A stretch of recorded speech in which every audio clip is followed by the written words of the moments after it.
na ponta da linha. Olha, a bola parou na ponta, ficou pro Peixoto, disparou, golaço! Gol!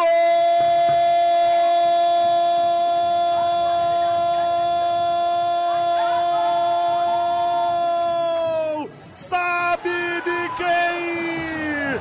É Papo! Alô, meu caro Marquinhos Santos, seja bem-vindo, Marquinhos, boa tarde. Boa tarde, Eli, é uma satisfação em estar retornando a falar contigo e comprovando o seu pé quente, né? E olha, haja pé quente, porque essa vitória diante do Flamengo realmente foi histórica, não, Marquinhos? Sim, ele na verdade havia já esse tabu, né, em relação à Juventude e Flamengo. Mantivemos esse tabu, um jogo difícil, um jogo complicado, né, independente da situação do que o campo encontrava-se, mas acredito que encontramos uma estratégia melhor do início da partida que o Flamengo para saber jogar naquele tipo de gramado que encontrava-se encharcado. Você sabe que no domingo, lá no Show do Esporte, no programa que eu apresento na Band, a gente estava colocando exatamente essa questão e o Rogério não gostou muito da ideia de que, olha, um campo com aquela qualidade, um campo naquela situação, ele prejudica mais quem tem toque de bola, quem tem mais qualidade. E a minha colocação é a seguinte, olha, se você tem mais qualidade, se você tem mais toque, você tem que ter também a inteligência de entender que toques curtos, num gramado completo totalmente encharcado, esses toques não podem acontecer, ainda mais numa zona complicada como a zona ali que antecede a grande área da sua equipe. E foi exatamente o que o time do Flamengo fez e por conta disso acabou dando a oportunidade para o time do Juventude fazer o gol de 1-0 e saber como se segurar. Eu digo o seguinte, se você tem que ter qualidade, essa qualidade ela tem que servir para todos os cantos. E se você tem um campo encharcado, ele está encharcado para os 22 jogadores e não apenas para os 11 da equipe do Flamengo. Você ficou incomodado pelo fato de que a vitória do Juventude talvez tenha sido menos reconhecida por conta do gramado, Marquinhos?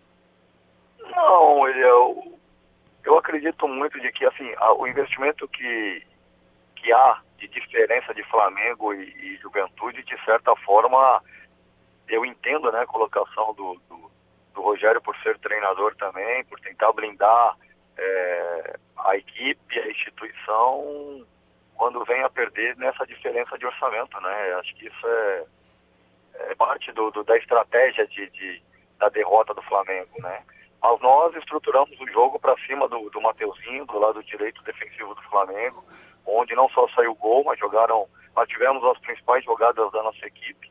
E mesmo com o campo encharcado, né, o Paulinho Boia levou vantagem, né, nesse confronto, coisa que o Michael não levou com a mesma característica, com característica semelhante, em cima do nosso sistema defensivo. No entanto, que o Rogério, ainda no primeiro tempo, mudou a sua estratégia, tirando o Michael e colocando o Muniz.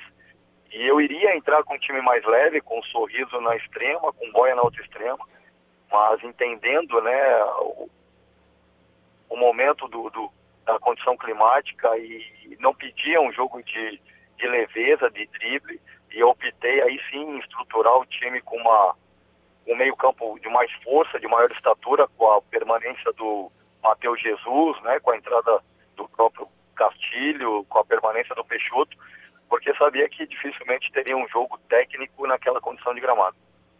Exigir ainda mais no detalhe. Não... Nesse procedimento também, sabe? Ele é um ano atípico, como foi a temporada anterior. Não tendo torcedor, eu creio que as estratégias elas se alteram, né, em relação aos adversários. E nós temos que entender hoje a questão orçamentária tem um peso grande, então nós não podemos deixar passar essa situação e tem que jogar com estratégias, saber o campeonato do Juventude, ter a humildade e os pés no chão de que nós temos que brigar contra o rebaixamento, que é o primeiro pensamento do Juventude, é entender o tamanho do Juventude nesse retorno na Série A, e aí sim, uma vez concretizado uma permanência lá na frente, que ainda tem muito campeonato pela frente, mas concretizando isso, dá para dar um passo à frente na questão orçamentária para que possa investir ainda mais no time de futebol, né, na equipe de futebol. Então nós temos que ser assertivos, é um elenco enxuto, estamos no mercado aí dentro das nossas carências, para que possamos aí saber gastar o pouco que temos. Não, você bate numa tecla que eu tenho dito aqui direto, e é inacreditável como me parece tão clara essa ideia de que o treinador tenha que saber o tamanho da sua equipe, e dentro do tamanho da sua equipe, ele trabalhar exatamente para dentro daquele tamanho conquistar aquilo que o tamanho proporciona. Nem ter ambições maiores, porque é natural que você possa ambicionar coisas maiores, mas primeiro você tem que fazer a sua tarefa de casa, e para que isso aconteça, se você é Atlético Mineiro, você está fadado ao fracasso. Pode até não acontecer, já que o futebol é o menos lógico entre todos os esportes. Mas a tendência é que você perca, é que você caia. Agora, se você souber exatamente o seu tamanho e em cima disso saber como jogar por 2 ou por 3 ou por 4 bolas, a tendência natural é que o seu objetivo tenha mais chance de ser alcançado. Eu estou falando grego porque eu tenho conversado com muitos treinadores e é impressionante como a dificuldade de entender que não tem o seu modelo de jogo, tem a característica do jogador que atua na sua equipe, não tem essa de reclamar do elenco como o Abel Ferreira reclama do elenco do Palmeiras. Se o Abel Ferreira reclama do elenco do Palmeiras, o que é que o Marquinhos Santos tem que fazer? Se atirar do 18º andar, ou Marquinhos? Ele é muito, muito bem colocado e eu sou dessa opinião. Não significa que você está menosprezando o seu trabalho ou o trabalho da instituição qual você representa. É entender o seu tamanho para aquele momento.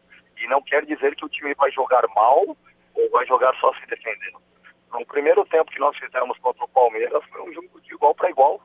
Um jogo em que nós tivemos a oportunidade de sair à frente. Aí é claro que a qualidade individual ela é predominante nos momentos de decisão. E aí o Palmeiras foi decisivo quando teve as oportunidades, assim como o Atlético Paranaense, né? Nas derrotas que tivemos dentro de casa. Mas no jogo do Santos nós tivemos a humildade de baixar as linhas, entendendo o modelo de jogo do Diniz, não demos espaço no nosso campo defensivo, saímos com um 0-0, porque o Santos, nos 6 jogos no comando do Diniz na Vila, são 5 vitórias e o único empate é contra o Juventude, né? Então acho que é você saber das suas limitações, aprender com seus erros e procurar evoluir dentro desse processo de um campeonato brasileiro tão difícil como é. Como é que você está enxergando esse campeonato, Marquinhos? O Abel Ferreira reclama do elenco do Palmeiras, o Cuca me parece mais nervoso do que o habitual e esse nervosismo é natural, até porque o Atlético nas últimas partidas não tem tido o desempenho que ele imaginava que teria e até eu imaginava que o Atlético teria. A gente tem um Flamengo tropeçando e tropeça contra o Juventude.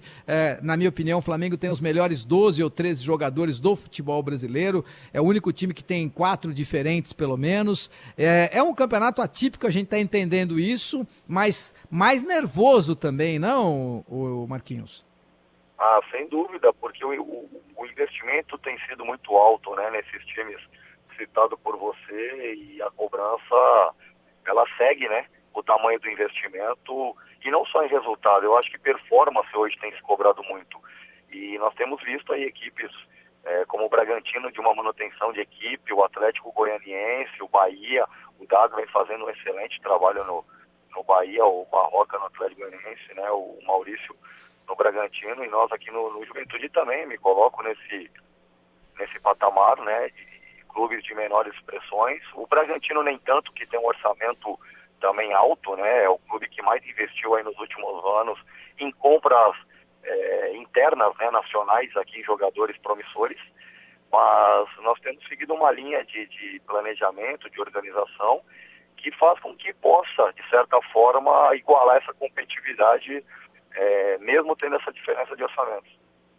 Ô Marquinhos, o momento mostra o seguinte, que Daldo Cavalcante, que Maurício Barbieri, que Barroca, que Marquinhos Santos, neste momento, até pela qualidade do trabalho, estejam entre os melhores técnicos do Brasil, ou seja, aquela grife anterior tão estigmatizada para nomes mais poderosos. Neste momento, a grife não está fazendo muito a desejar, não está mostrando muito que esta grife realmente tem peso, e esta jovem safra, comandada aí pelo Dado, pelo Barroca, por você e principalmente pelo Maurício Barbieri, esta jovem safra hoje é mais forte? Maurício, a nossa classe é uma classe que passa por transições, né? Isso é natural. Agora, é muito válido ter isso no futebol brasileiro. Eu acho que nós não podemos, em hipótese nenhuma, mostra disso foi o Abel no Inter, né? Onde muitos não acreditavam que o Abel pudesse ainda fazer um grande trabalho. E ele chegou no Inter e realizou, né? Depois do Koudé, que veio com toda a polpa de vir um treinador estrangeiro. Oi, Marquinhos, estamos com um probleminha de... Tá cortando um pouco a tua ligação. Você está no mesmo lugar, não? Tá parado aí, não? Tô parado. É que agora aqui realmente tá ruim. Muito frio, uma queda de temperatura, e acho que está interferindo até na internet aqui. Rapaz, a queda de temperatura tá tão elevada aí no sul do país que até a internet tá sentindo. Quanto é que tá a temperatura aí no sul, Marquinhos? Neste exato momento, nós estamos com 5 graus, sensação térmica -2 e um pouquinho de chuvisco congelado parecendo neve. Rapaz, aliás, até tive informação de que ontem nevou em alguns pontos aí do sul, não só do Rio Grande do Sul, como também de Santa Catarina. Você chegou a pegar neve por aí, ô Marquinhos? Olha, ainda não, mas hoje pela manhã, quando cheguei aqui no clube, tinha um princípio de chuva congelada que eu creio que até o final do dia, se permanecer com essa temperatura, possa vir a nevar. Que coisa impressionante. Só para terminar, a tua ligação realmente já não está mais tão campeã, mas imagino que a gente já tenha colocado os melhores pontos aí. Até onde você acha que o seu Juventude pode chegar, Marquinhos? Bem, Elia, acredito que o Juventude com os pés no chão, o primeiro pensamento, com toda humildade, um time que vem da Série B, com orçamento, eu digo que dos 20 clubes, os 20 orçamentos da Série A, nós temos o 26º. Que ainda tem 6 na Série B que tem orçamento maior. Então é com os pés no chão, é brigar contra o rebaixamento, né? Somar o maior número de pontos possíveis nesse primeiro turno aí, porque a gente sabe que o retorno é onde há um crescimento das principais equipes do país, quando vai saindo de Libertadores, Copa do Brasil, Sul-Americana, e o nível aumenta. Então nós temos que seguir nessa batida nesse primeiro turno aí para somar o maior número de pontos possíveis e brigar contra o rebaixamento é o principal ponto e estar fora da zona de rebaixamento na 38ª rodada é título para o Juventude.